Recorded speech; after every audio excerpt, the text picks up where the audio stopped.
Good morning, guys. Just getting ready to go out and do some back trail hiking and cleaning of the trail. And I realized something while I was getting my jacket down. I accidentally forgot to change my water filter. I have an in-wall water filter system. It's supposed to be changed every 6 months. And I always put a sticker on there so I know. And I guess I missed a change. And I want to show you guys what an in-wall filter system looks like if you leave it for 10 months. The water's still great, still clean, no smells, drinkable. We have a water softener as well, but look at that. That's just the iron. That's the iron in there. I'll show you the filter. Yuck. But if we dump the water out, you'll see what I mean. That's just iron oxides right there. Ew, old filter, new filter. Don't forget to change your filter.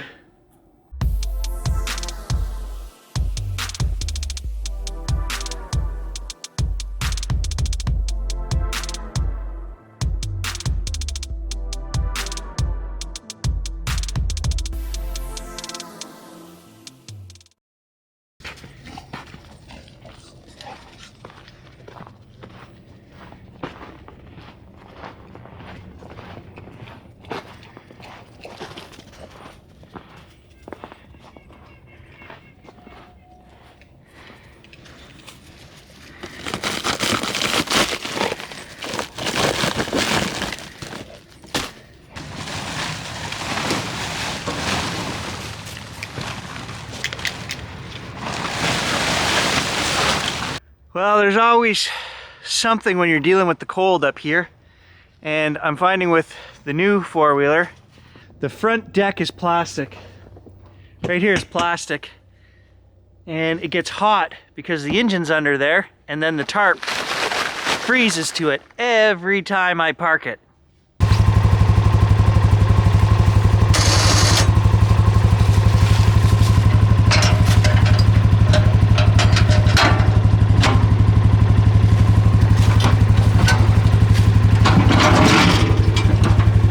Removing the plow is that easy on that machine. It literally takes 12 seconds.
Well, here's our first victim that needs to be cut up.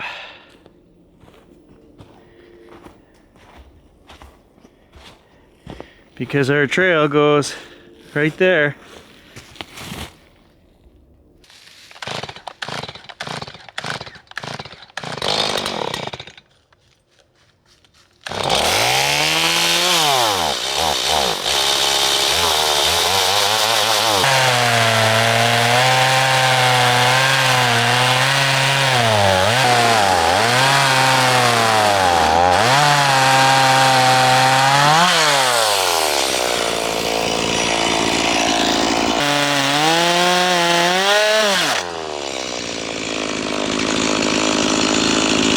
All right, two things just happened here. So the chain kicked off.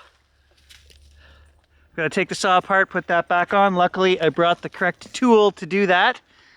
I've been in this game too long, guys, to not bring all of the proper stuff out here. Except the camera, I noticed, had a great big drop of water on the lens. So I'm not sure what you guys will see. Maybe it might have blocked your view. I don't know. I brought the right tool to fix that as well. No, I didn't bring a chamois to wipe it down, but I used my underwear. The silkiest thing I had on me to wipe my $700 lens was my underwear. Problem solved. And you can all be thankful that I didn't film that. Just kidding, I did. Of course I did.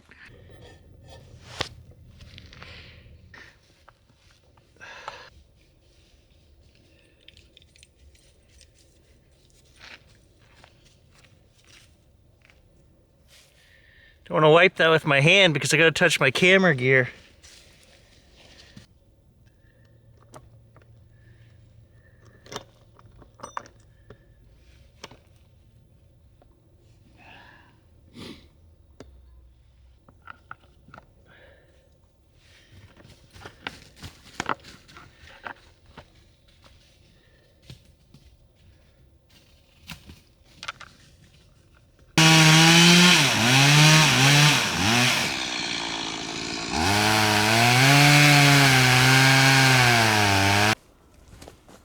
Well, so much for me having all the tools with me. I just walked home to get that.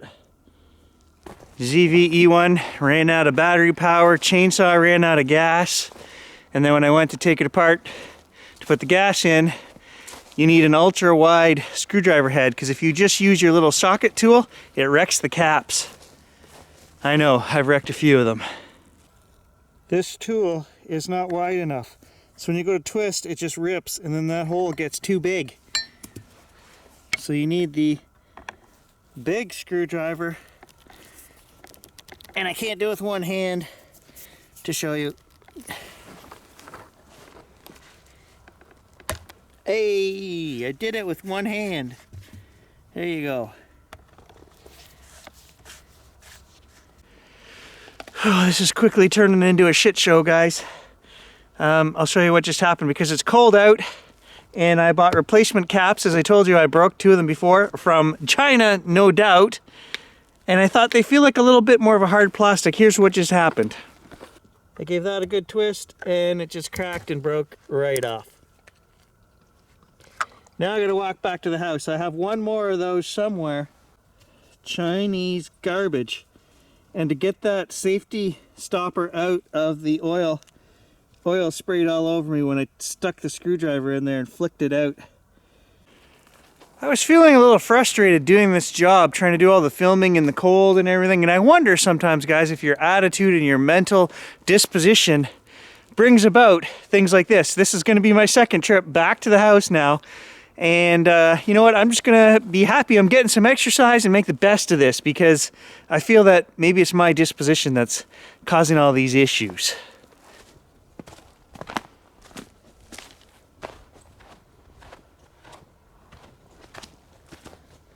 Half of you are asking right now, why didn't you turn the bike around and just drive home, Gary? Well, because then I got to move all my gear and all my stuff that's set up.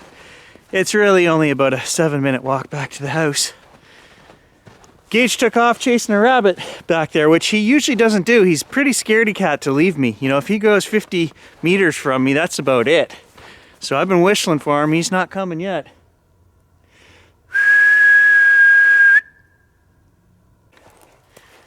Oh, look who decided to join us. And you didn't even catch the rabbit. What kind of hunting dog are you? Hey, no rabbit? Also, half of you guys out there are going to be like, Gary, you tightened it too much. That's why it broke. Guys, you really got to tighten those down because the oil leaks out every time you don't. Even when I tighten it down as far as it'll go, there's always a little tiny bit of oil that seeps into the case, and then I'm forever wiping it out. So you really got to crank them down. All right, it wasn't in there, but then I remembered I moved it over here with all the saw stuff, my sharpener and everything. There it is, right there. I just realized something holding this in my hand, guys. I'm full of crap. This is different. this is different than the one that just broke. The one that just broke was an original. So I broke one of them before, ordered a 2-pack, and I'm like, this piece that goes it down into the saw is different. So the originals are not what I remember. They are hard plastic as well.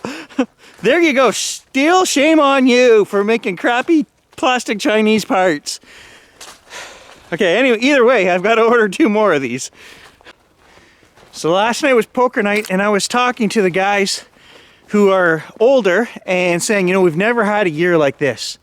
January 5th, hardly any snow anywhere. We can 4-wheel anywhere we want. The ground is frozen. We're standing on a frozen pond right now, back in the swamp. And they were telling me the last time that this happened was, I don't remember because I was only 1, 1977. There was a year with no snow right into January. So guys, it has been 48 years. But it makes you question, you know, it's happened before in the past. Now, I do want to say I am a believer and proponent of global warming. Now, I'm not going to say that it is man-made global warming. I used to when I was in school and took all my environmental courses. Yeah, that was my belief 15, 18 years ago. Since then, I've kind of changed my mind. A lot of study. When I taught at the college, I had the kids watch a lot of documentaries on this, and I watched a lot and researched a lot myself, and the growing amount of data that showed, you know, we don't know a lot of things that occur in terms of energy from the sun and cycles. I believe it's a cyclical thing, guys, and I'm not going to say that global warming is all man-made. Yeah, can we do our part to try to limit it? Sure, but you know what? I'm not convinced anymore that it's all our fault. Yes, we've treated this planet like garbage, and I think humans are the scourge of this earth. But in this instance, I think the sun is playing a big part in global warming because these things have happened before. Okay, not too tight, but tight enough not to leak. That's the secret ingredient right there, I guess.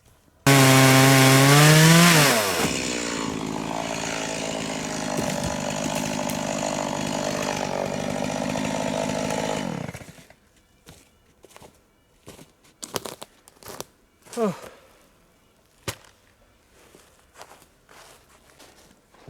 Yeah, all right, so I'll get all of this stuff thrown off the trail. Pile it over there. This is a good spot where we camp out and do stuff, so. I know there's one more tree down on the far side of the trail. Dave was telling me about it. But I'm going to leave it for now until we get a bit of snow and I can snowmobile back there.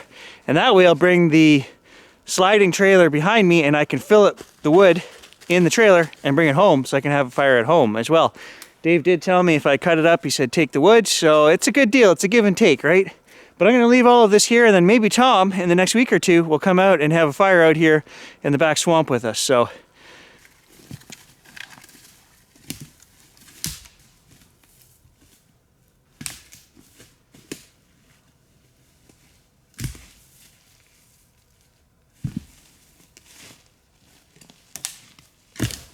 thanks for watching, guys.